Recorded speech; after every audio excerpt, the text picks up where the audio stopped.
হ্যাঁ, এটা সরকারি অফিস।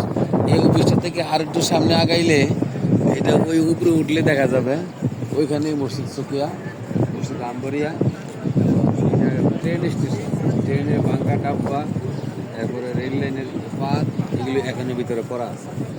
এটা তুরস্ক থেকে এই জায়গাতে ট্রেন আসছে, সব ছিল মালবাহী, মানে যাতায়াতের না। আর হলো পানির ট্যাঙ্কি এখনো সেখানে আছে। এই তুরস্ক থেকে পানি আয় না এই মদিনার মুসলমানদেরকে তকিয়ে খাওয়াই।